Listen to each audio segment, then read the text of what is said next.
Hello everyone. आज की इस वीडियो में हम बात करेंगे बीए पॉलिटिकल साइंस ऑनर्स का। सब्जेक्ट है हमारा डीएससी 2। चैप्टर नंबर 6 है वर्ण और जाति। इसको यहाँ पे हम डिस्कस करने वाले हैं। टेलीग्राम ग्रुप जरूर ज्वाइन करो। यहाँ पे पीडीएफ आप कैसे डाउनलोड करोगे वो सारी चीज़ें यहाँ पे आपको पता लग जाएंगी।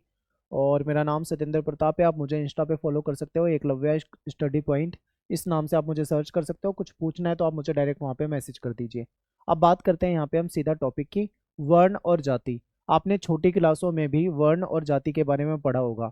अगर आप क्लास 12th में हिस्ट्री पढ़ कर आए हो तो आपको वहाँ पे हिस्ट्री में भी इसके बारे में काफ़ी जिक्र है, आपने वहाँ पे भी पढ़ा होगा। ठीक है, तो देखिए भारत के नज़रिए से अगर हम देखें तो भारत में बहुत पुरानी परंपराएं थी और सामाजिक व्यवस्थाएं रही हैं जिसमें आपको वर्ण और जाति दोनों के बारे में पता लगता है। ठीक है, तो देखिए वर्ण और जाति सबसे महत्वपूर्ण माने जाते हैं भारतीय समाज में।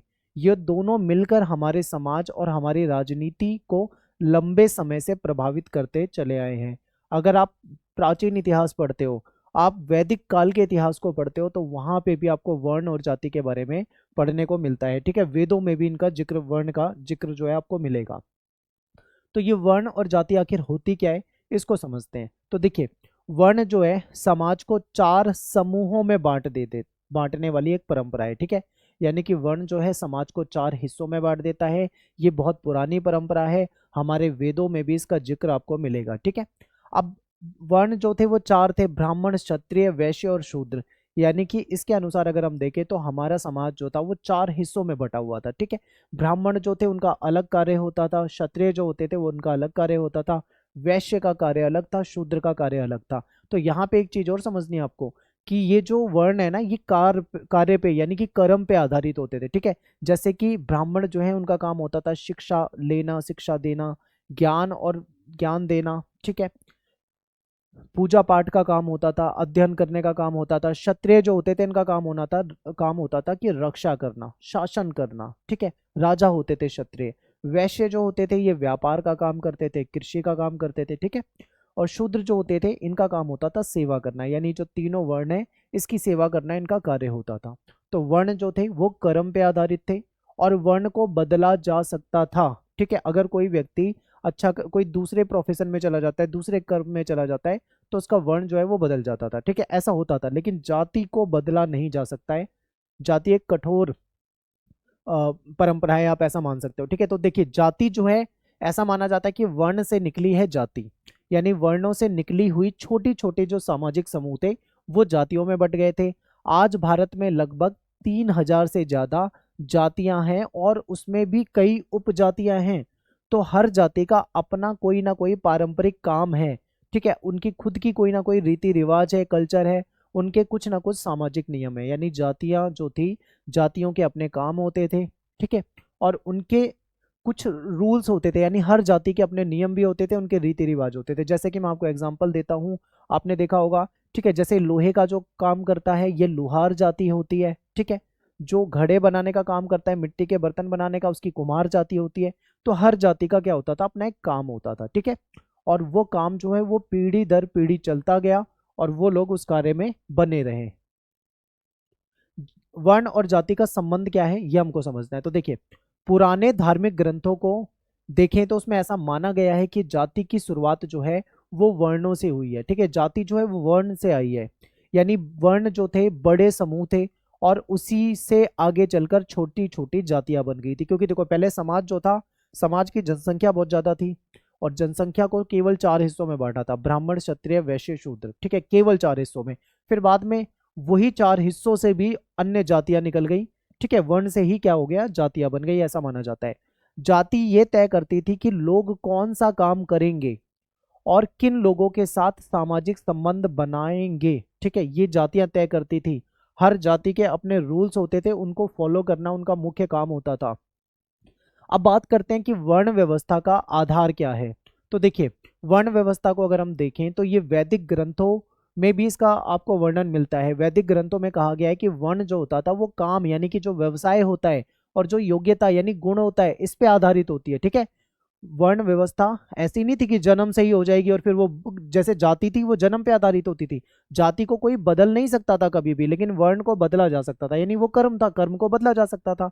तो वर्ण शब्द जो है संस्कृत के वाह यानी वर्ण धातु से आया है, जिसका मतलब होता है चुनना, किसी चीज को चूज करना, यानी कि किसी काम का चयन करना। ठीक है, जैसे मान लो कोई व्यक्ति है, उसने किसी काम का चयन करा, किसी काम को चुन लिया, तो वो उस वर्ण का हो जाएगा। इस तरीके से देखा जाता था पहले।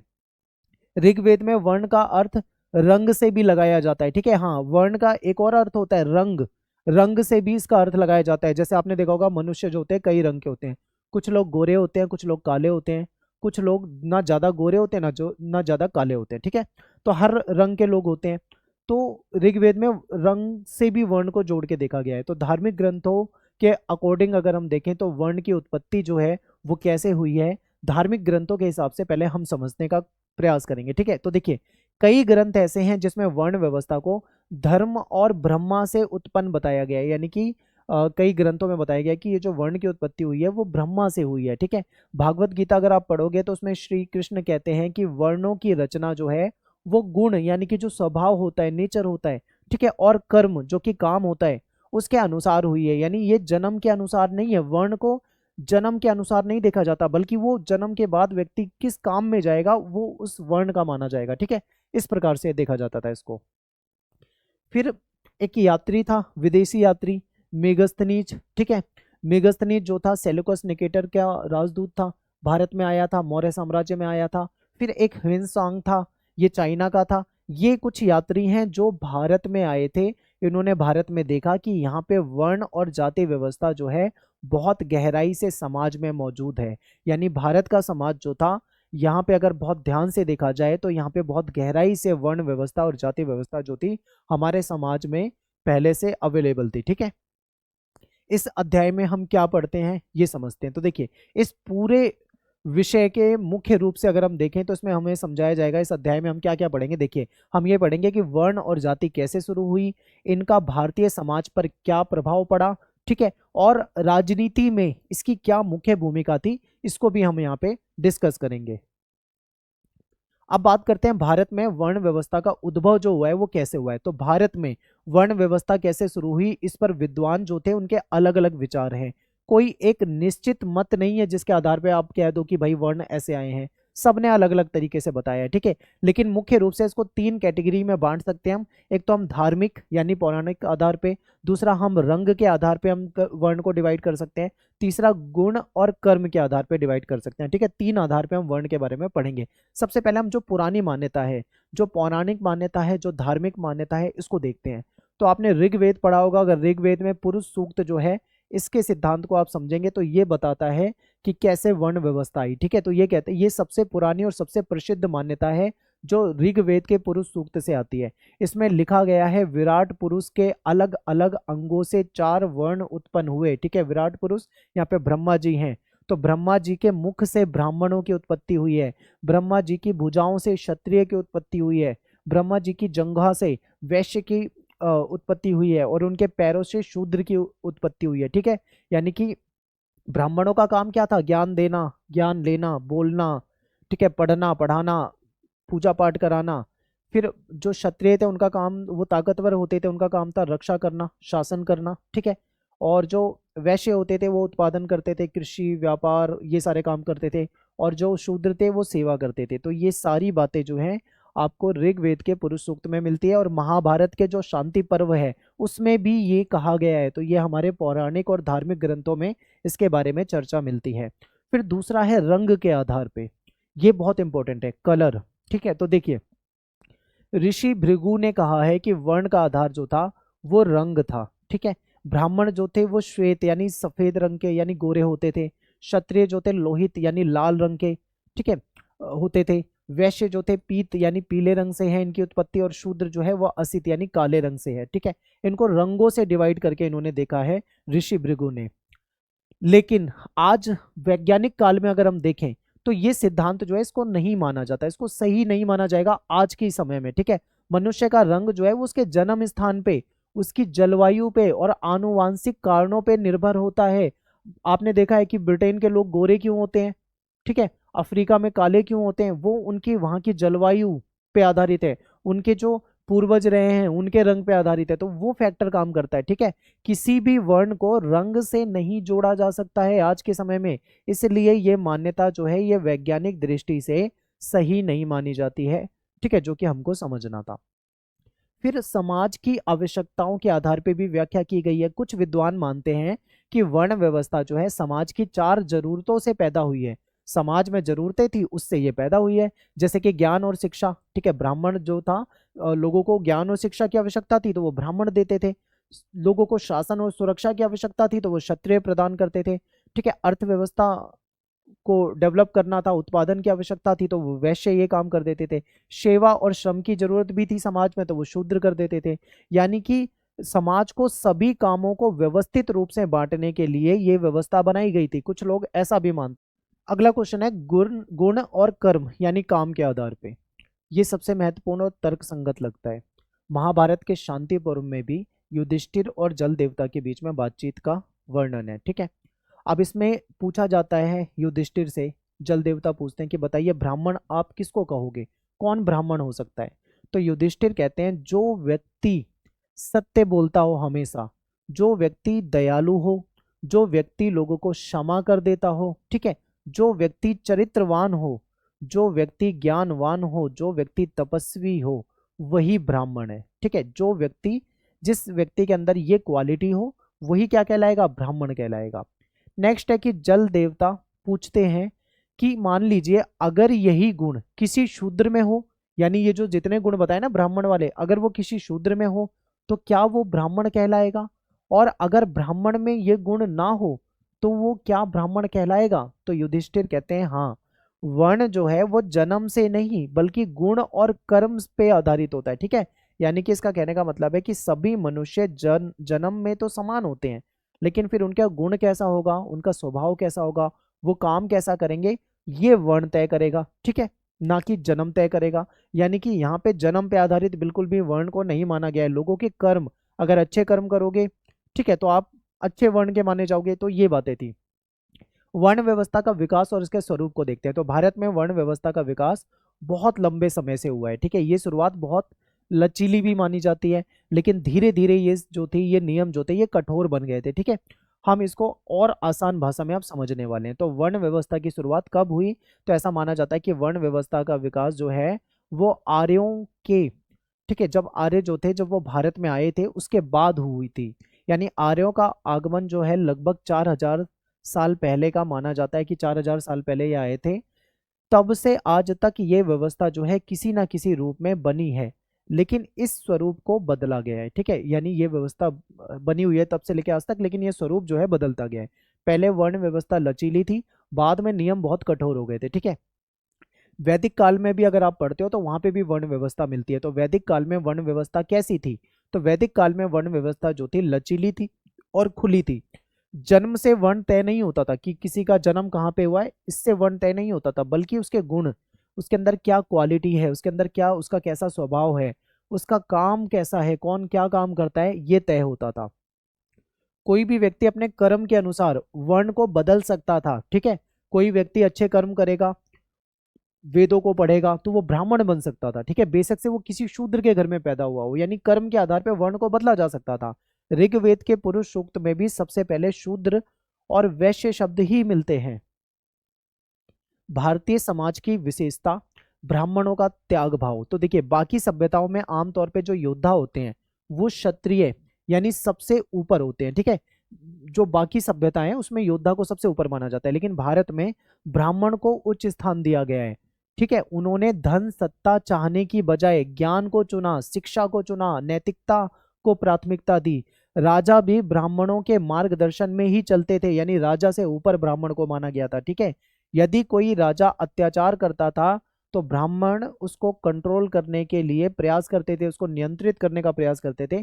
तो भारतीय समाज जो है वो बाकी समाजों से अलग है। एग्जाम्पल है, जैसे कि आपने परशुराम का पढ़ा होगा, परशुराम का क्षत्रियों का 21 बार दमन, ये कथा आपने पढ़ी होगी कि क्षत्रियों का दमन किया था।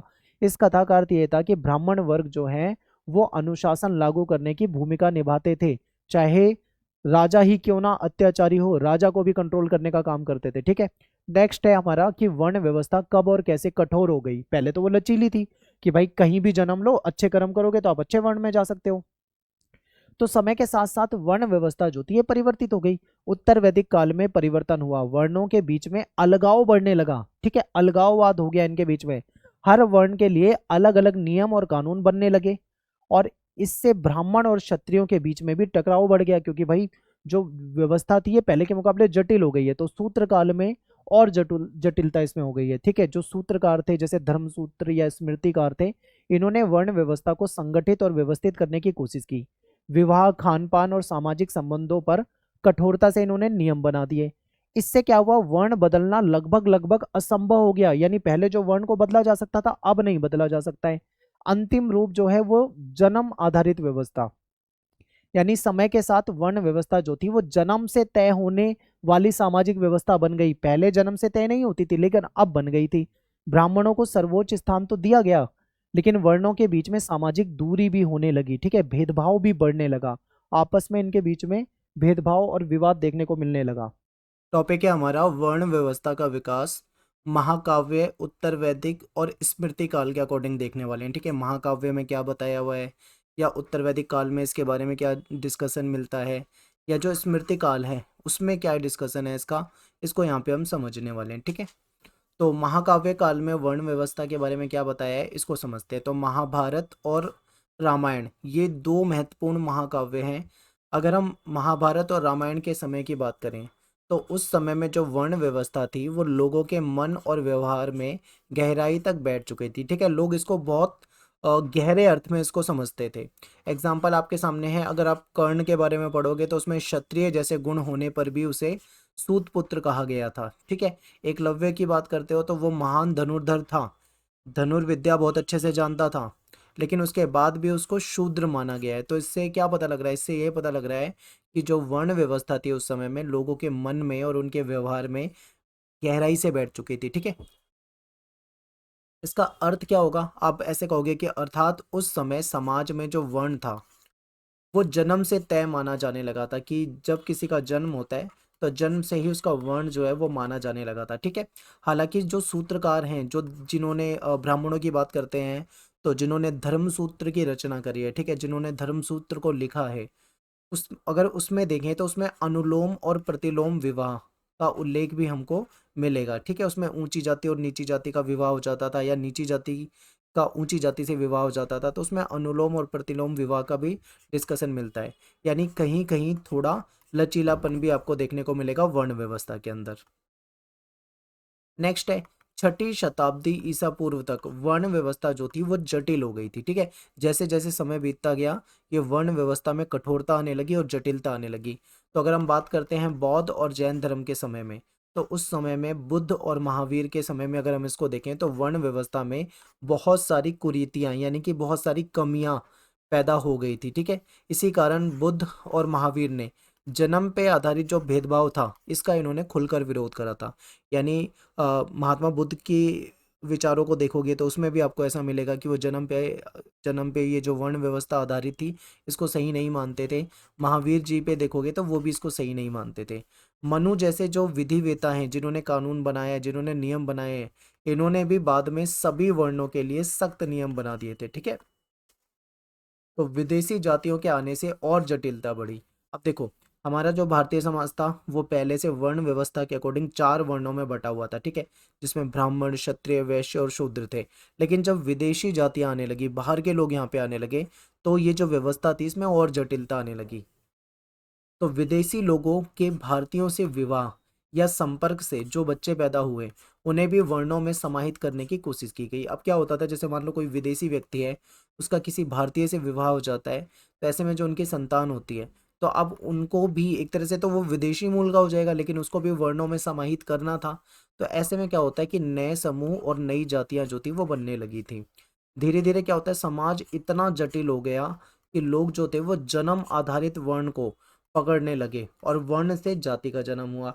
यानी कि समाज इतना ज्यादा जटिल हो गया था एक समय में कि होने क्या लगा कि जो लोग जन्म जन्म पे आधारित वर्ण को ही ध्यान देने लगे। ठीक है, और उसी वर्ण से फिर जातियां बनने लगी। यानी कि वर्ण तो 4 थे लेकिन जातियों की संख्या जो थी वो बहुत ज्यादा होती थी। फिर क्या होता है, उत्तर वैदिक काल, यानी जो ऋग्वैदिक काल में तो सब कुछ अच्छा था। ठीक है, लेकिन जैसे जैसे ऋग्वैदिक काल खत्म होता है, उत्तर वैदिक काल आता है, तो उस समय में वर्ण व्यवस्था जो थी और ज्यादा स्पष्ट हो चुकी थी। तो उत्तर वैदिक काल में देखते हैं तो चतुर्ण वर्ण व्यवस्था साफ दिखाई दे रही थी, जिसमें ब्राह्मण, क्षत्रिय, वैश्य और शूद्र, ये 4 वर्ण थे। पहली बार ऐसा हुआ कि वर्णों के बीच में मतभेद और दूरी दिखाई देने लगी थी। ये पहले क्या होता था, कर्म पे निर्धारित होता था और इसको उतना गलत नहीं माना जाता था, लेकिन इस समय उत्तर वैदिक काल में क्या हुआ था, कुरीतियां बहुत ज्यादा आ गई थी, तो वर्णों के बीच में मतभेद भी देखने को मिला था, इनके बीच में विवाद हो जाता था। ठीक है, शूद्र को एक अलग वर्ग की पहचान मिल चुकी थी इस समय तक। वर्ण और देवताओं का संबंध जो है वो ग्रंथों के अनुसार, इसको देखते हैं। तो अगर हम ग्रंथों को पढ़ते हैं, ग्रंथों के अनुसार हम वर्ण और देवताओं का संबंध देखते हैं, तो ब्राह्मण जो है उसको अग्नि और बृहस्पति से जोड़ के देखा जाता है। क्षत्रिय जो थे उनको इंद्र, वरुण और यम देव से जोड़ के देखा जाता है। वैश्य जो है उनको वसु, रुद्र और विश्वदेव से जोड़ के देखा जाता था। शूद्र जो थे इनको पूषण से जोड़ के देखा जाता था। ठीक है, तो इस तरीके से क्या था, वर्णों को देवताओं से जोड़कर भी देखा जाने लगा था। अभी भी क्या था, थोड़ा लचीलापन था, थोड़ी फ्लेक्सिबिलिटी थी इस सिस्टम में। इस समय तक क्या था, वर्ण जो थे वो पूरी तरीके से कठोर नहीं थे। कई निम्न वंश के लोग जो थे वो भी ब्राह्मण बन सकते थे। ठीक है, यानी निम्न वंश का व्यक्ति है वो ब्राह्मण बन सकता है। तो वर्ण व्यवस्था यहाँ पे बहुत ज्यादा कठोर नहीं है। तो यहाँ पे कुछ एग्जाम्पल दे रखे हैं कि जो निम्न वंश के जो लोग थे वो ब्राह्मण बने, जैसे कवच हो गया, वत्स हो गया, सत्यकाम जाबाल हो गया। ठीक है, ये कुछ उदाहरण दे रखे हैं। इस ये क्या बताता है, ये बताता है कि वर्ण जो है अभी भी कर्म और गुण से बदला जा सकता था। यानी वर्ण जो है वो जन्म पे आधारित जरूर था, लेकिन उसे अच्छे कर्म करके, अच्छे गुणों के आधार पे उसको बदला जा सकता था। लेकिन श्रौत सूत्र हो गया, गृह सूत्र हो गया या धर्म सूत्र हो गया, ये आने तक वर्ण व्यवस्था जो थी कठोर होने लगी थी। यानी कि जब तक ये धर्म सूत्र आए, गृह सूत्रों की रचना हुई, उस समय तक ये वर्ण व्यवस्था पहले के मुकाबले बहुत ज्यादा कठोर हो चुकी थी। महाकाव्य काल का स्वरूप और उत्तर वैदिक काल जैसा, यानी महाभारत में वर्ण व्यवस्था का रूप जो था लगभग उत्तर वैदिक काल जैसा ही दिखता था, यानी कि जटिलता आनी शुरू हो गई थी। एग्जाम्पल आपके सामने है शूद्र मतंग और विदुर। इनको उनके सत्कर्मों के कारण समाज में सम्मान मिला। ठीक है, यानी अच्छा काम किया तो सम्मान मिला। युधिष्ठिर ने अपने राजसूय यज्ञ में भगदत्त, यानी जो म्लेच्छ शूद्र थे, इसको भी आमंत्रित किया। कहने का मतलब है कि अपने यज्ञ में जो शूद्र थे उनको भी इन्होंने क्या करा, इनविटेशन दिया। तो यहाँ पे वर्ण व्यवस्था आपको बहुत ज्यादा कठोर नहीं दिख रही है। ठीक है, इससे ये स्पष्ट होता है कि वर्ण व्यवस्था जो है ये कर्म पे आधारित थी। ठीक है, कर्म पे आधारित सम्मान को मानती थी कि जो व्यक्ति अच्छा कर्म कर रहा है तो उसके आधार पे उसको सम्मान दिया जाता था।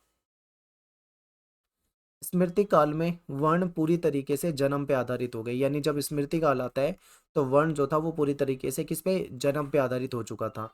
स्मृतियों में जैसे कि खासकर सबसे जो इम्पोर्टेंट है वो है मनुस्मृति।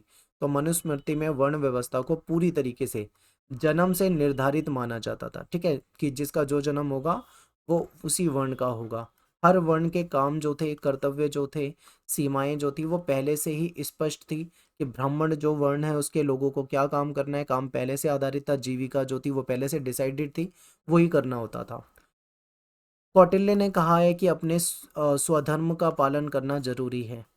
ठीक है, वरना वर्ण संकरता यानी वर्ण मिश्रण से समाज बिगड़ सकता है। अगर वर्ण मिश्रण होगा तो समाज क्या हो जाएगा, बिगड़ जाएगा। तो इसीलिए जो जिसका जो कर्म है, ठीक है, जिसको जो मनुस्मृति में भी जिसकी चर्चा है, तो उसको वही कर्म करना चाहिए। फिर नेक्स्ट है कि मनुस्मृति ने वर्ण व्यवस्था को सबसे व्यवस्थित और कठोर रूप दिया था। सबसे कठोर रूप में हम वर्ण व्यवस्था को मनुस्मृति में ही पढ़ते हैं।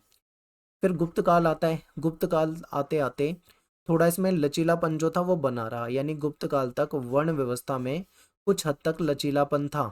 अनुलोम प्रतिलोम विवाह जो थे, इनको सामाजिक मान्यता मिली हुई थी। यानी कि ऊंची जाति के व्यक्ति का नीची जाति के व्यक्ति से विवाह हो सकता था। ठीक है, इसको मान्यता मिली हुई थी। गुप्त काल के बाद क्या होता है, वर्ण व्यवस्था जो थी और ज्यादा कठोर हो गई। इस समय क्या था, विदेशी आक्रमण हुए और समाज में अव्यवस्था फैलने लगी थी। समाज ने वर्ण व्यवस्था को और मजबूत बनाने की कोशिश की। इससे क्या हुआ, जाति व्यवस्था और जन्म आधारित भेदभाव जो थे वो बढ़ने लगे थे। जाति के आधार पे जो भेदभाव होता था लोगों के साथ, ये भी बढ़ रहा था, और वर्ण के आधार पे भी कई जगह पे विवाद देखने को मिलता था। अब बात करते हैं भारत में जाति व्यवस्था की। तो जाति जो है एक श्रेणीबद्ध यानी ऊंच नीच वाली सामाजिक व्यवस्था है। इसमें क्या होता है, कुछ जातियां ऐसी होती हैं जो सबसे ऊंचले पायदान पे रखी जाती है, जैसे ब्राह्मण जाति हो गई, फिर क्षत्रिय, वैश्य, शूद्र। ठीक है, ये तो वर्ण थे। अब वर्ण में भी अगर जातियों में देखें तो ब्राह्मण जो जाति थी वो सबसे ऊपर रखी जाती थी। इसमें क्या होता था, अलग अलग जाति जो होती थी इनका अपना स्थान होता था, अपना काम होता था और अपने सामाजिक नियम होते थे, क्योंकि जातियों के भी अपने रूल्स होते थे।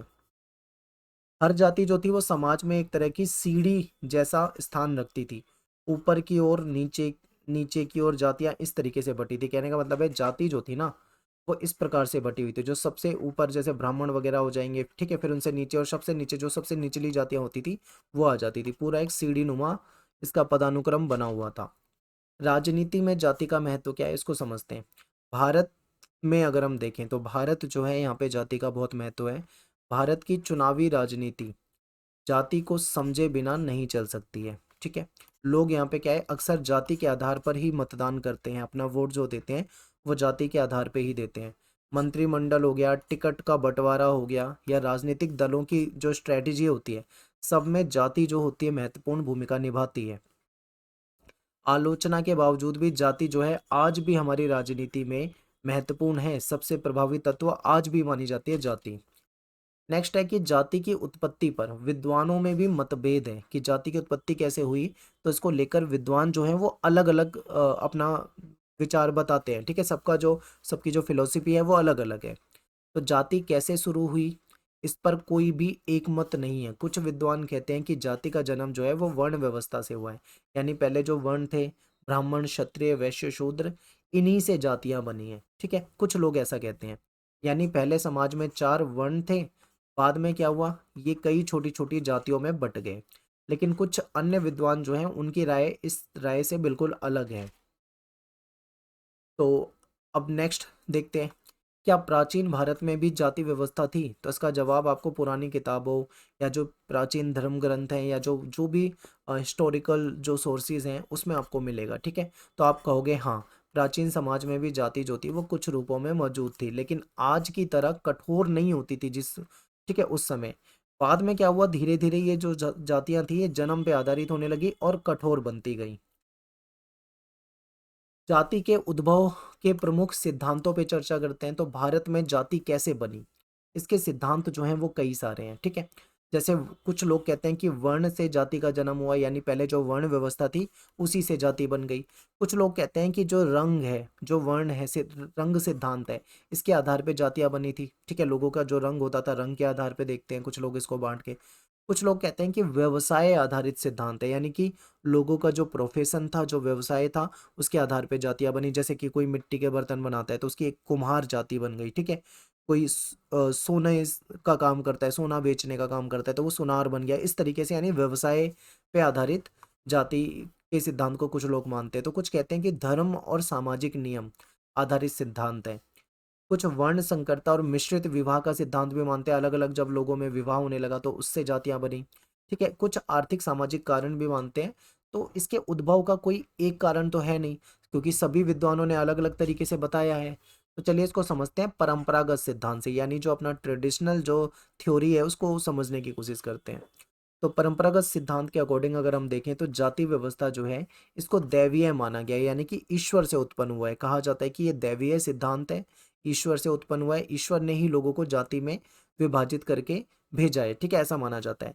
तो इस सिद्धांत का सबसे बड़ा आधार ये होता है कि जो जाति है, जो वर्ण है, जो ये व्यवस्था है, ठीक है, जाति जो है वो वर्ण व्यवस्था का ही विस्तारित रूप है, यानी वर्ण व्यवस्था जो है, ठीक है, उसी को अगर विस्तार कर दिया जाए तो वो जातियों में कन्वर्ट हो जाता है। फिर वर्णों की दैवीय उत्पत्ति की भी बात पता लगती है, यानी ये जो वर्ण है इसकी दैवीय उत्पत्ति, यानी देवता से उत्पत्ति हुई है। कैसे, तो ये सिद्धांत कहते हैं कि 4 वर्ण जो हैं वो ब्रह्मा जी के शरीर से उत्पन्न हुआ है, ठीक है। ब्राह्मण जो है वो ब्रह्मा जी के सिर से उत्पन्न हुए हैं, इसलिए इन्हें समाज में सबसे ऊंचा स्थान मिला हुआ है। इनका काम क्या होता है, इनका काम होता है शिक्षा लेना, शिक्षा देना, पूजा पाठ करवाना, ठीक है, दान लेना, दान देना, ज्ञान बांटना, ये इनका काम होता है।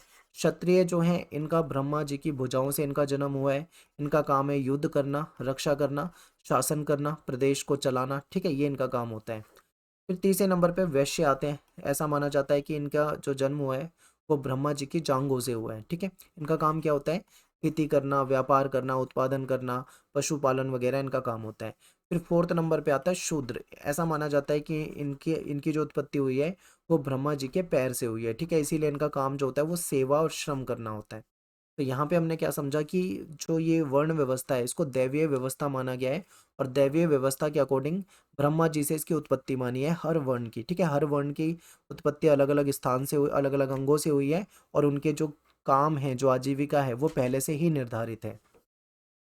इस सिद्धांत के समर्थक कौन से ग्रंथ हैं, यानी कौन से ग्रंथ हैं जो इस सिद्धांत को सही बताता है? तो इसके लिए आपको ऋग्वेद पढ़ना पड़ेगा। ऋग्वेद में जो पुरुष सूक्त है उसमें इस पे चर्चा है। मनुस्मृति भी इसको सही मानती है, और अन्य प्राचीन कुछ धार्मिक ग्रंथ हैं जो इसको सही मानते हैं। ठीक है, तो इन ग्रंथों में वर्णों की उत्पत्ति जो है इसको दैवीय बताया गया है, यानी कि ईश्वर के द्वारा बताया गया है। फिर एक है नस्ल आधारित सिद्धांत, ये दूसरी थ्योरी है। ठीक है, तो ये जो रेसिज्म वाली थ्योरी है, थोड़ा इसको समझते हैं, ये क्या बताती है। तो ये सिद्धांत जो है इसमें जाति की उत्पत्ति को नस्ल यानी रेस के आधार पे, यानी इसको रंग से जोड़ के देखा जाता है। ठीक है, यानी वर्ण, वर्ण का मतलब यहाँ पे रंग से है। ठीक है, कलर। आप देखते हो ना कि कोई व्यक्ति गोरा होता है, कोई काला होता है, कोई ऐसा मीडियम होता है जो ना ज़्यादा गोरा है ना ज़्यादा काला है। ठीक है, तो ये रंग होता है, तो वर्ण के आधार पे में मानते हैं इसको। तो संस्कृत में वर्ण शब्द जो है इसका अर्थ जो होता है वो रंग भी होता है। इसलिए कुछ विद्वान कहते हैं कि जाति व्यवस्था जो है इसकी शुरुआत जो हुई है वो रंग के आधार पे हुई है। फिर एक थ्योरी है आर्यों और अनार्यों का भेद, इसमें भी समझेंगे। समाजशास्त्री हैं D.N. मजूमदार।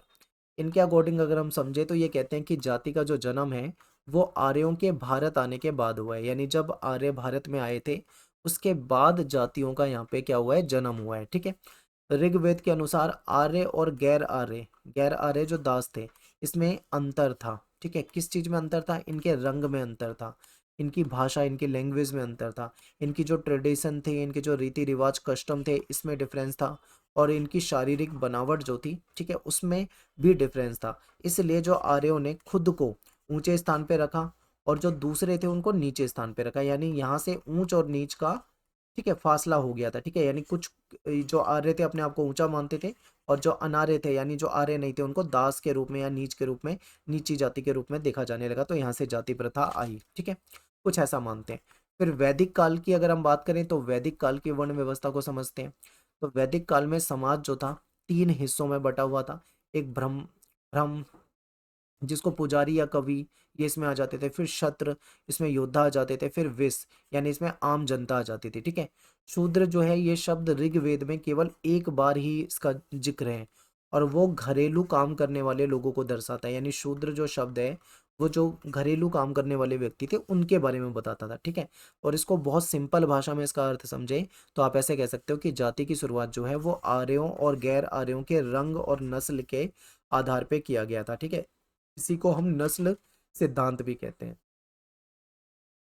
फिर एक सिद्धांत है जो कि पॉलिटिकल, ठीक है, यानी कि जो राजनीतिक या राजनीति पे आधारित सिद्धांत है। तो ये सिद्धांत कहता है कि इस सिद्धांत के अनुसार जाति व्यवस्था को ब्राह्मणों ने बनाया है। ठीक है, कहते हैं कि जाति व्यवस्था नहीं थी, ब्राह्मणों ने बनाया था, ताकि वो खुद को समाज में सबसे ऊंचे स्तर पे रखें। यानी ब्राह्मणों ने अपने आप को तो समाज में सबसे ऊंचे पे रख लिया, ठीक है, और बाकी लोगों को अपने से नीचे रख दिया। यानी जाति जो है ये शक्त बनाए रखने का साधन था। इस सिद्धांत में यह कहा गया था कि ब्राह्मणों ने वर्ण और जाति व्यवस्था बनाई थी ताकि समाज में खुद को श्रेष्ठ रखें, खुद को स्थायी कर सकें, और बाकी समूह को अपने से नीचे रखें। ठीक है, डॉक्टर घुरिये जो है ये क्या कहते हैं? तो ये एक महत्वपूर्ण समाजशास्त्री हैं, इनके अकॉर्डिंग समझते हैं। घुरिये कहते हैं कि जाति जो है भारतीय आर्य संस्कृति की ब्राह्मणी संतान है। यानी जाति व्यवस्था को ब्राह्मणों ने गंगा क्षेत्र में विकसित किया था, और फिर धीरे धीरे ये पूरे भारत में फैला दी गई। ठीक है, ब्राह्मण और राजा का गठजोड़, इनके अकॉर्डिंग ब्राह्मणों ने राजा को आध्यात्मिक रूप से वैध बताने का तरीका अपनाया, कि राजा जो होता है वो आध्यात्मिक रूप से वैध है, उसका शासन जो है वो वैध है, यानी लीगल है। ठीक है, तो ब्राह्मणों ने किसको सपोर्ट करा? राजा को सपोर्ट करा। तो राजा ने भी सपोर्ट किया होगा ब्राह्मण को, तो यानी ब्राह्मणों और राजाओं ने मिलकर ये व्यवस्था चलाई। ठीक है, यानी ब्राह्मण जो है वो राजा का राज्याभिषेक करवाया करते थे, वो राजा को धर्म, शक्ति और मान्यता देते थे। बदले में राजा जो थे वो ब्राह्मणों को सत्ता और सम्मान देते थे।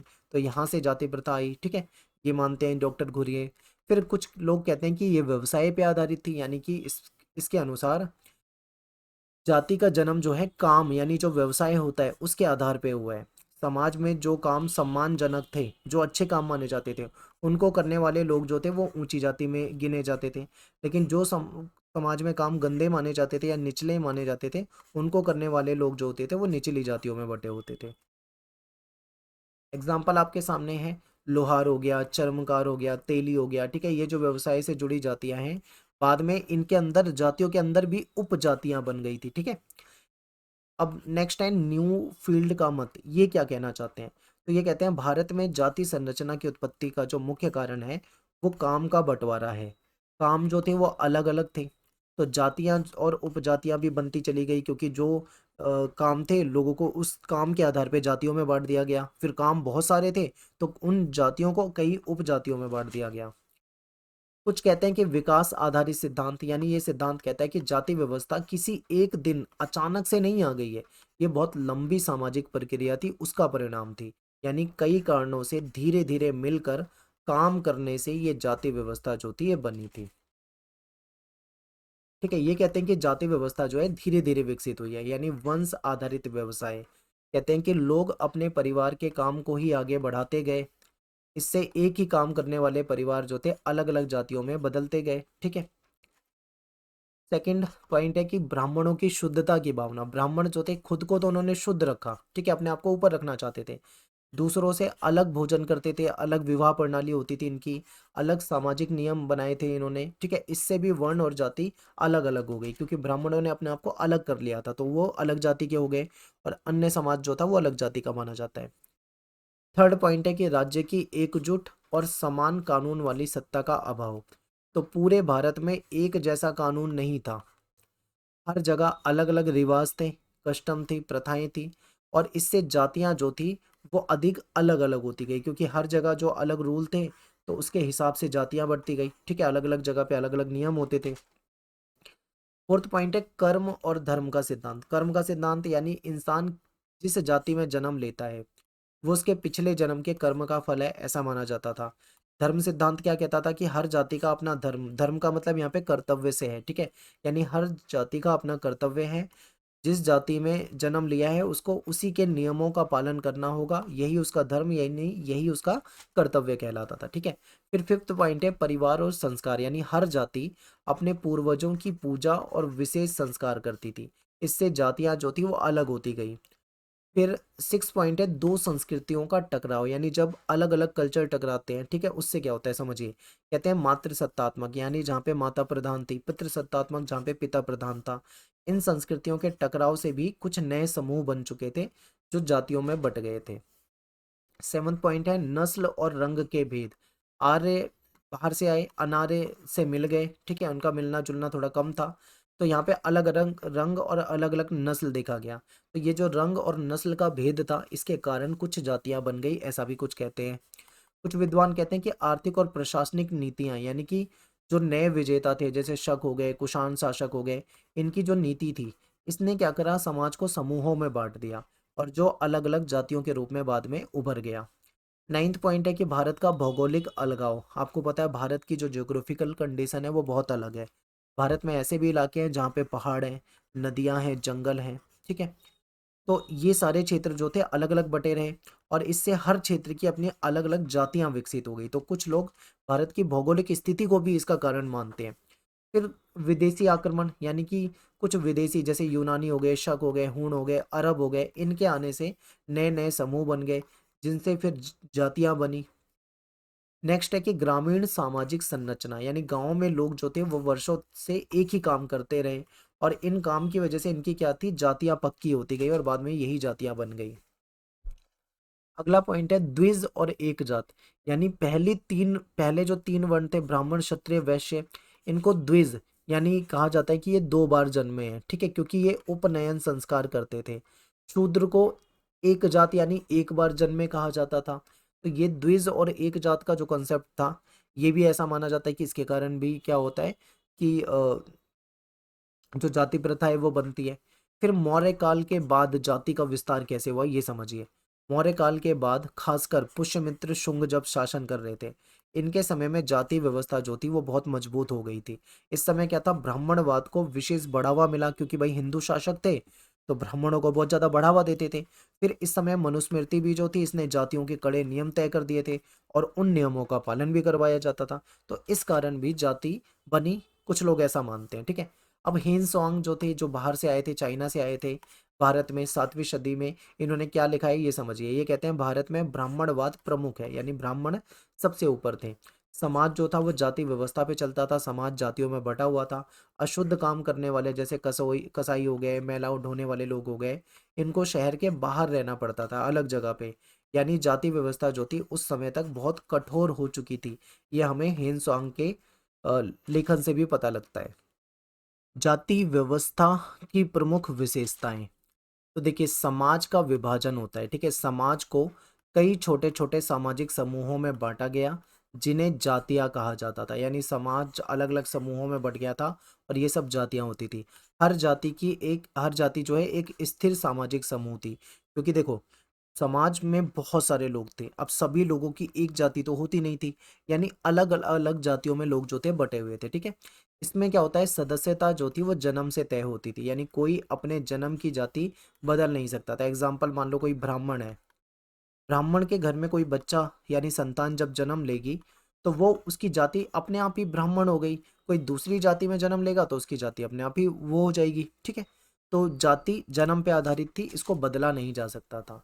फिर नेक्स्ट पॉइंट है पदानुक्रम, यानी जातियां जो थी एक ऊंच नीच वाली सीढ़ी में बटी हुई थी। सबसे ऊपर जो थे ब्राह्मण थे, नीचे जो थे वो और दलित जातियां होती थी, ठीक है। बीच में कई अन्य जातियां होती थी जिनका क्रम जो था हमेशा साफ नहीं होता था, हो सकता है ऊपर नीचे हो जाए कई कई जगह पे, ठीक है। तो ये विचार जो है किसने दिया है, ये समाजशास्त्री हैं जिनका नाम है लुई ड्यूमा, इन्होंने बताया था। यानी इनके अनुसार जातियां जो थी वो एक सीढ़ी की तरह थी, सबसे ऊपर तो ब्राह्मण हो गए, सबसे नीचे दलित हो गए, बीच में बहुत सारी जातियां हो जाती थी। अगला है एंडोगैमी, यानी जाति के अंदर विवाह, ठीक है। सबसे महत्वपूर्ण नियम जो था वो था विवाह जो था अपनी जाति या उपजाति के अंदर होना चाहिए। अगर कोई बाहर विवाह करे, यानी जाति से बाहर दूसरी जाति में विवाह करता है, तो उसे जाति से बहिष्कृत कर दिया जाता था, यानी जाति से निकाला जा सकता था। साथ ही दो प्रकार के विवाह जो थे वो मौजूद थे। एक हाइपरगैमी था, यानी लड़की जो है वो ऊंची जाति में शादी कर सकती है। दूसरा है हाइपोगैमी, यानी लड़की जो है वो नीची जाति में शादी करे। यानी कि हाइपरगैमी किसे कहा जाएगा, जिसमें लड़की अपने से ऊंची जाति में शादी करती है, और अगर लड़की अपने से नीची जाति में शादी करती है तो उसको हाइपोगैमी कहा जाता था, ठीक है। हर जाति कई गोत्रों में बटी होती थी और एक ही गोत्र में शादी करना मना होता था। ये आपने पढ़ा होगा 12th में कि देखो क्या होता है भाई, जातियों में गोत्र होते हैं, ठीक है। और गोत्र जो होता है वो वैदिक ऋषि पे होता है, किसी न किसी वैदिक ऋषि पे आधारित होता है, और सभी लोग जिस वैदिक ऋषि का जो गोत्र होता है वो अपने आप को उसका वंशज मानते हैं। तो सेम गोत्र में शादी करना अच्छा नहीं माना जाता है, ठीक है, वो अलाउ नहीं होता है। भोजन और पेय पर नियम, ऊंची जाति जो थी वो नीची जातियों का पका हुआ भोजन जो थी वो नहीं खाती थी, ठीक है। ऊंची जाति के लोग भेदभाव करते थे, नीची जाति के लोगों का हाथ से बना हुआ खाना नहीं खाते थे। कच्चा भोजन या पानी में पका किसी भी नीची जाति से स्वीकार नहीं किया जाता था। ब्राह्मण के द्वारा बनाया भोजन सभी को स्वीकार्य था, अगर ब्राह्मण भोजन बनाएगा तो सब उसको खा लेंगे। इसलिए होटल ढाबों में उनका उनका उस समय तक वर्चस्व रहा, क्योंकि होटल ढाबे जो होते थे उसमें ब्राह्मण काम करते थे, ठीक है, और उनके द्वारा बना हुआ सब खा लेते थे। फिर बर्तन जो है वो मिट्टी के, पीतल के, तांबे के पे आधारित होते थे। और लगभग सभी जातियों में गौ मांस खाना, यानी गाय गाय का मांस खाना बिल्कुल निषिद्ध था, बिल्कुल भी अलाउ नहीं था, हरिजन को छोड़कर, ठीक है, बाकी सब में बिल्कुल भी अलाउ नहीं था। अगला है एक विशेष नाम, हर जाति का अपना एक निश्चित नाम होता था। नाम अक्सर उसके व्यवसाय से जुड़ा होता था, जैसे मान लो लुहार हो गया, तेली हो गया, चर्मकार हो गया, ठीक है। तो ये जातियों के नाम है और ये क्या करते थे, इनके जो काम होते थे उसके आधार पर इनकी जातियों के नाम बने हुए हैं, ठीक है। नेक्स्ट है शुद्धता अशुद्धता की धारणा, यानी शुद्ध और अशुद्ध का कॉन्सेप्ट होता था जातियों में। तो ऊंची जातियां जो होती थी उसको शुद्ध माना जाता था, ठीक है, वो खुद को शुद्ध मानती थी। वो मानते थे कि जो नीचे की जातियां हैं वो छूने के लायक नहीं है, कभी उनकी छाया भी नहीं पड़नी चाहिए, छाया भी पड़ जाती थी तो वो अपने आप को वो उनको अशुद्ध कर सकती है, ठीक है। इसी कारण क्या था, ऊंची और नीची जातियों के बीच में सामाजिक दूरी जो थी वो बनाई गई थी। नेक्स्ट है जाति पंचायत। आपको पता होगा कि हर जाति की अपनी पंचायतें होती थी गाँव में। पंचायत जो है सामाजिक नियमों को लागू करने का काम करती थी, समाज के इनके नियम होते थे। अगर कोई व्यक्ति गलती करता है तो गलती करने पे उसको सजा भी देती थी, कोई लड़ाई झगड़ा विवाद हो जाए तो उसको सुलझाने का भी काम करती थी पंचायत। कई जगह पे इन पंचायतों के नाम अलग अलग थे। जैसे मध्य प्रदेश में इसको कुलदरिया कहा जाता था, साउथ में अगर साउथ राजस्थान में अगर आप जाओगे तो इसको जौखिला कहा जाता था। ठीक है, तो पंचायतों के भी अपने नाम होते थे अलग अलग। जाति व्यवस्था के प्रमुख काम क्या होते थे? जाति व्यवस्था का काम था कि कई समुदायों का समायोजन, यानी जाति व्यवस्था ने विभिन्न समुदायों को अपना अलग अलग काम देकर समाज में जगह दी कि सब भाई ये इसका काम है, ये इसका इस जाति का काम है, ये इस जाति का काम है, ये इस जाति का काम है, इस तरीके से ठीक है अलग अलग काम करने वाले लोगों को इसमें समायोजन किया। हर जाति को एक विशिष्ट पेशा मिला, यानी हर जाति का एक स्पेशल कोई ना कोई क्या होता था, पेशा होता था, यानी उसका वर्क होता था, काम होता था। ठीक है, सेकंड पॉइंट है सामाजिक सुरक्षा, यानी जाति अपने सदस्यों को पहचान, सुरक्षा और सम्मान दिया करती थी। विवाह में भी जाति तय करती थी कि कौन किससे शादी कर सकता है। ठीक है, जाति बहुत आधारित थी विवाह में।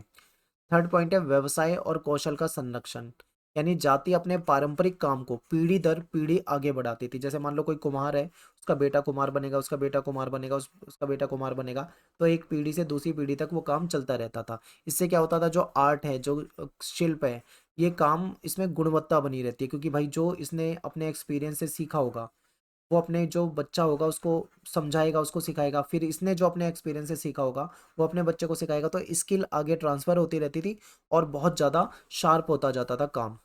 फिर है सामाजिकरण, यानी जाति अपने सदस्यों को अपनी परंपरा, अपने मूल्य, अपने नियम सिखाती है।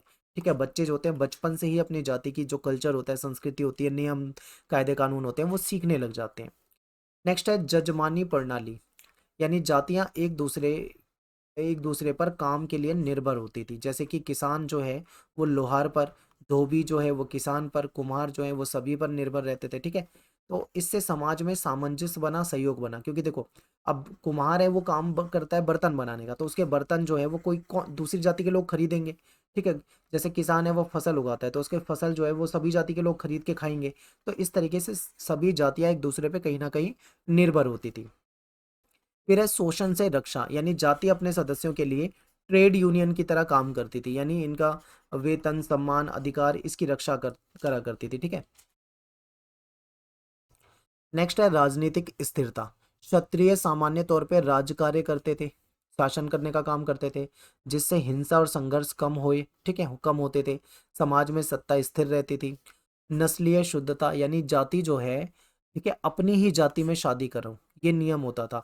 तो इससे नस्लीय शुद्धता की परंपरा बनी रही, क्योंकि भाई सेम जाति में शादी करते हैं। ठीक है, तो उनकी नस्ल भी शुद्ध रहती थी। मान लो ऊंची जाति नीची जाति से शादी करे तो उसको अच्छा नहीं माना जाता था, तो इसलिए अपनी ही जाति में शादी करते थे। नाइन्थ है आर्थिक विकास। हर जाति अपने काम में एक्सपर्ट होता था। ठीक है, इससे काम की गुणवत्ता बढ़ी। भारत के कई शिल्प काम जैसे कपड़े हो गए, धातु कला हो गया, इसको अंतर्राष्ट्रीय स्तर पे प्रसिद्धि भी मिली। नेक्स्ट पॉइंट है जाति व्यवस्था में शिथिलता, यानी आर्थिक और बौद्धिक प्रगति में बाधा। कई बार क्या होता है, जाति व्यवस्था कुछ जातियों को ही शिक्षा और अवसर प्रदान करती है, इसकी वजह से बहुत ज्यादा नुकसान होता है, यानी हर जाति को शिक्षा नहीं मिल पाती है। ठीक है, निचली जातियों को आगे बढ़ने का मौका नहीं मिलता था। इससे समाज की जो आर्थिक और बौद्धिक प्रगति थी वो रुक जाती थी। आज के समय में देखें तो लोग इसको छोड़कर बराबरी और स्वतंत्रता की ओर बढ़ने लगे थे। नेक्स्ट है कि श्रम, यानी जो काम है उसकी दक्षता कम होना। अब कई बार क्या होता है कि जाति व्यवस्था ये कहती है कि हर व्यक्ति एक ही वंशानुगत काम करेगा। मान लो कोई कुम्हार है, उसका बच्चा कुम्हार का ही काम कर सकेगा। इससे लोग अपनी योग्यता के अनुसार काम नहीं कर पाते थे। मान लो कोई ऐसा है, उसका जन्म कुम्हार की जाति में हो गया है, लेकिन वो किसी दूसरे काम में एक्सपर्ट है। ठीक है, उसके अंदर कुछ और हुनर है, लेकिन अब वो मजबूरी में उसको वही काम करना पड़ेगा, तो इसकी वजह से उसको नुकसान भी हो जाता था। श्रम हो गया, पूंजी हो गया या उत्पादन हो गया, सबकी गति जो है वो धीमी हो जाती थी। आधुनिक उद्योग और शिक्षा के कारण ये टूटने लगा। फिर क्या हुआ, बाद में उद्योग आए, एजुकेशन बढ़ने लगी, तो ये जो पुराने नियम थे कि भाई इस जाति का आदमी यही काम करेगा, वो सब टूटने लगा। किसी भी जाति का व्यक्ति कोई भी काम आज की डेट में कर सकता है। ठीक है, कमजोर जातियों का शोषण हुआ, क्योंकि खासकर जो दलित हैं, जो अछूत हैं, इनका समाज में शोषण होता था। शोषण का ये शिकार होते थे, छुआछूत का शिकार होते थे। ठीक है, लेकिन बाद में संविधान आया, संविधान बना, देश आज़ाद हुआ, कानून और आरक्षण की वजह से जागरूकता बढ़ी और ये व्यवस्था कमजोर होने लगी। अब ठीक है, अब जाति व्यवस्था, जाति प्रथा, ये चीजें कम हो गई हैं। नेक्स्ट टाइम महिलाओं पर भारी बोझ। जाति व्यवस्था ने महिलाओं पर कई कठोर नियम थोप दिए, जैसे बाल विवाह हो जाता था, विधवा पुनर्विवाह का कई जगह पे अलाउ नहीं होता था, पर्दा प्रथा अलगाव ये सारी चीजें होने लगी, ठीक है। लेकिन अब के समय में शिक्षा हो गई है, मॉडर्न सोच हो गई है लोगों की, इस कारण जो प्रथाएं हैं वो काफी हद तक कमजोर हो गई। नेक्स्ट है लोकतंत्र का विरोध और राजनीति में जातिवाद। पहले क्षत्रिय राजनीतिक शक्ति पर कब्जा रखते थे। पहले क्या था, क्षत्रिय जो थे वो राजनीतिक शक्ति पे कब्जा रखते थे। आज भी देखिए तो कई राजनीतिक दल जो है वो जाति को वोट बैंक की तरह इस्तेमाल करते हैं, ठीक है, वो जातियों को टारगेट करते हैं अपना वोट बैंक बनाने के लिए। लेकिन आज के समय में जो आधुनिक लोकतंत्र है, जो समान अधिकार है, सबको आरक्षण मिला हुआ है, सामाजिक न्याय ने जाति आधारित जो राजनीति है उसको धीरे धीरे कमजोर करना शुरू कर दिया। अब लोग अपने आप को जाति से ऊपर उठकर पढ़े लिखे हो गए हैं, जागरूक हो गए हैं, तो जाति से ऊपर उठकर वोट देते हैं, ठीक है, मतदान करते हैं। फिर इसको राष्ट्रीय एकता में बाधा के रूप में भी देखा जाता है, यानी जाति व्यवस्था जो है लोगों को छोटे छोटे समूहों में बांटती है। यह राष्ट्रीय एकता और सामूहिक चेतना के लिए नुकसानदायक है, क्योंकि लोग अपने आप को जाति से जोड़ के देखते हैं। आजकल शिक्षा, मीडिया और शहरी संस्कृति, अंतरजातीय विवाह जो आया है, इसकी वजह से ये भेदभाव कम हुआ है। आधुनिकरण में बाधा। जाति नियम कहते थे कि व्यक्ति अपनी जाति के नियमों से चले, अपनी जाति से संबंधित काम करे, ठीक है, इससे नई सोच या नए विचार जो थे उसमें परिवर्तन आ पाना थोड़ा मुश्किल था। लेकिन आज के समाज में देखें, साइंस के जमाने में, टेक्निक के जमाने में, ठीक है, उद्योग आ गए, तो इसकी वजह से सब ये जो जातियां थी, जातियों की कठोरता जो है वो खत्म हो गई। क्योंकि जैसे उद्योग है, मान लो कोई उद्योग है, इंडस्ट्री है, उसमें 500, कोई कारखाना है, 500 लोग काम करते हैं, तो अब कोई 500 के 500 लोग एक जाति से थोड़ी होते हैं, वो किसी अलग अलग जातियों के लोग हैं। अब अलग अलग जातियों के लोग एक साथ मिलते हैं, एक साथ काम करते हैं, एक साथ बातचीत करते हैं, तो उनके कल्चर में ट्रांसफर होता है, यानी एक दूसरे का सम्मान करते हैं। तो ये चीजें अब धीरे धीरे क्या है, खत्म होने लगी, कमजोर होने लगी। नेक्स्ट है जाति व्यवस्था। भारत के लिए अद्वितीय माना जाता है इसको, क्यों? देखो, दुनिया के कई देशों में जाति जैसी प्रणालियां मिलती हैं। ऐसा नहीं है कि केवल भारत में ही ऐसा होता है। नेपाल में, पाकिस्तान में, श्रीलंका में, जापान में, यमन, इंडोनेशिया, चीन आदि, ठीक है। लेकिन भारतीय जाति व्यवस्था जो है वो इन देशों से थोड़ी अलग है, थोड़ी अनोखी है। भारत की जाति व्यवस्था को अनोखा क्यों कहा जाता है? क्योंकि शुद्धता अशुद्धता का विचार है हमारे यहाँ पे, ठीक है, जिससे दो जातियों के बीच में डिफरेंस आता है। यानी भारत में ऊंची नीची जाति का जो आधार है वो शुद्धता और अशुद्धता पे आधारित है। कुछ जातियों को शुद्ध माना जाता है, कुछ जातियों को अशुद्ध माना जाता है, ठीक है। दुनिया के दूसरे देशों में ये विचार बहुत कम है, या फिर कई जगह पे बिल्कुल भी नहीं है, यानी शुद्ध अशुद्ध नहीं माना जाता, ठीक है।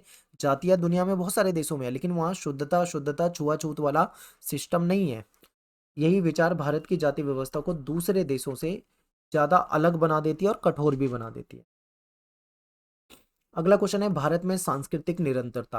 भारत में संस्कृति जो है, भारत का जो कल्चर है वो हजारों वर्षों से लगातार चलती आ रही है, ठीक है, चलती आ रही है। जबकि दुनिया की अन्य सभ्यताएं जो है वो पुरानी प्रणालियां उनकी खत्म होती गई है। हमारे यहाँ पे तो आप ये लगा लो, जो कल्चर है वो हजारों साल से लगातार चलता रहा है। भारत का जो धर्म है, हमारे जो ग्रंथ है, परंपराएं हैं, आज भी जीवित है।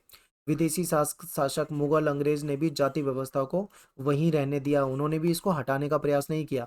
इसलिए ये व्यवस्था आज तक हमारे समाज में बनी हुई है, ठीक है। अब हम यहाँ पे ऐसे देख सकते हैं, जाति जो है इसको हम पेशे यानी ऑक्यूपेशन यानी काम से जोड़ के देखते हैं, ठीक है। जन जो है वो जातीय पहचान को बताती है।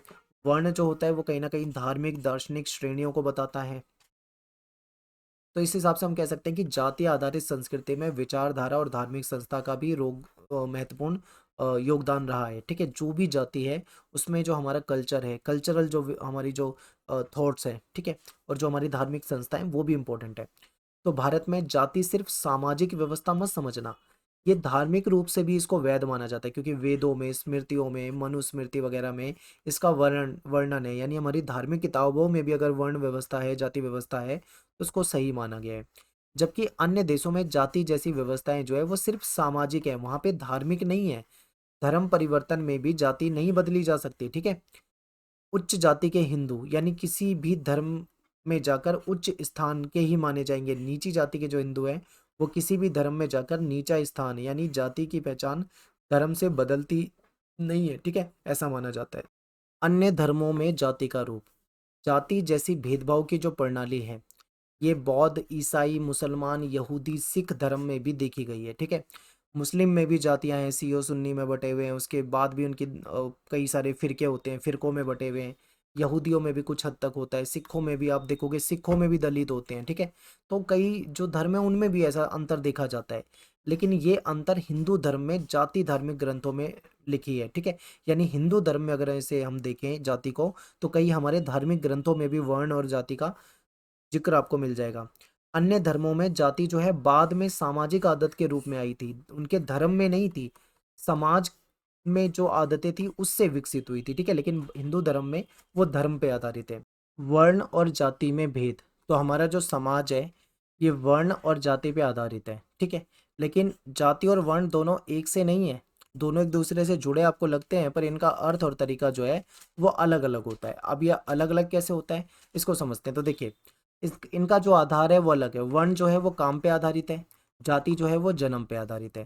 कहने का मतलब है वर्ण व्यवस्था में ऐसा माना जाता है कि इंसान का जो काम है, ठीक है, जो कर्म है वो उसके वर्ण को तय करता है। जैसे कि मान लो पढ़ाई करना,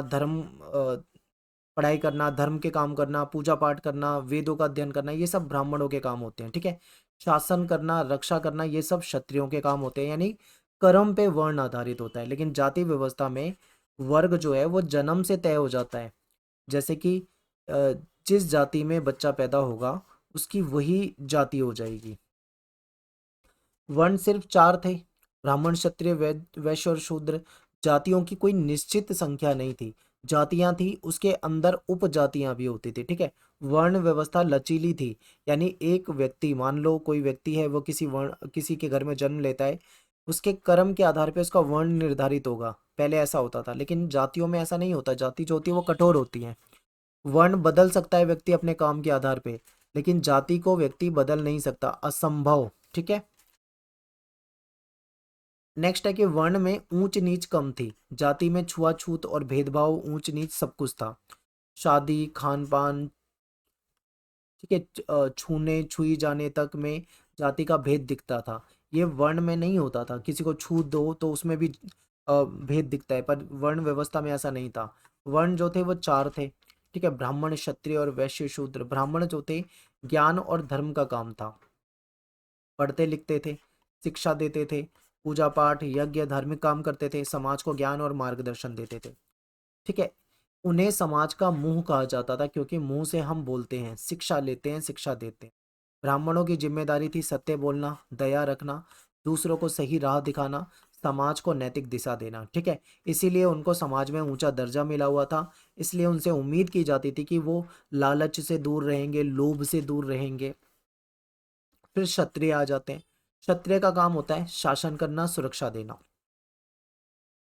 इनको समाज का बाहु यानी कि हाथ कहा गया है, क्योंकि ये सेना में होते हैं, युद्ध करते हैं, राजा, मंत्री, सैनिक सब इन्हीं से बनते हैं। इनका काम होता है प्रशासन चलाना, कानून व्यवस्था बनाए रखना, समाज की रक्षा करना और देश का शासन चलाना। क्षत्रिय का धर्म क्या था? बहादुरी, अनुशासन, जनता की रक्षा करना, न्याय देना। अगर वो डर जाएं और अपना कर्तव्य ना निभाएं तो समाज संकट में पड़ जाता था।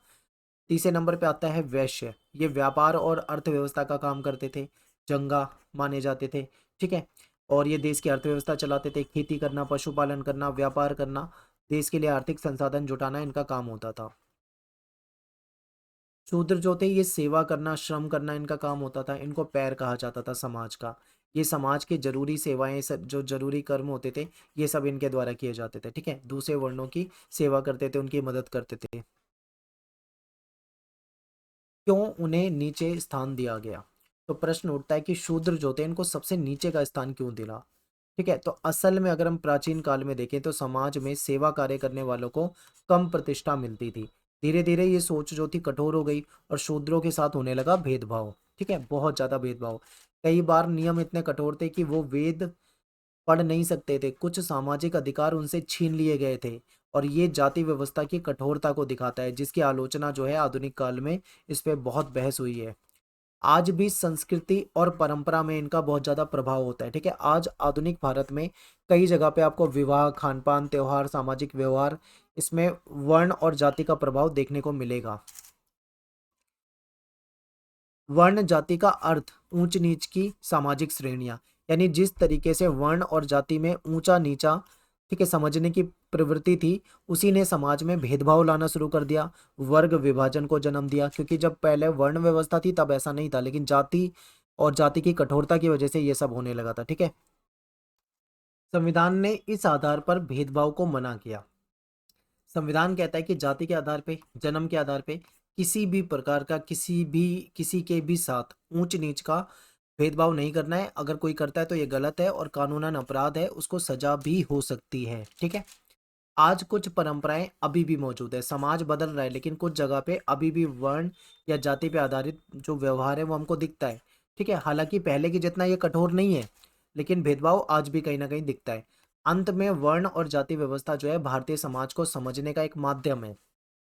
इन दोनों व्यवस्थाओं के आधार पे हम भारत के इतिहास के बारे में, भारत के कल्चर के बारे में समझते हैं। ठीक है, सामाजिक ढांचे को अच्छे से समझ सकते हैं। इनकी जड़ें जो है बहुत पुरानी है, वैदिक युग से लेकर आज तक जो है वर्ण व्यवस्था, जाति प्रथा, इसको देखा जा रहा है। ठीक है, तो यहाँ पे अपना जो चैप्टर है ये खत्म हो जाता है। आई होप आपको अच्छे से समझ में आया होगा। मिलते हैं आपसे नेक्स्ट वीडियो में। Thanks for watching. जय हिंद, जय भारत।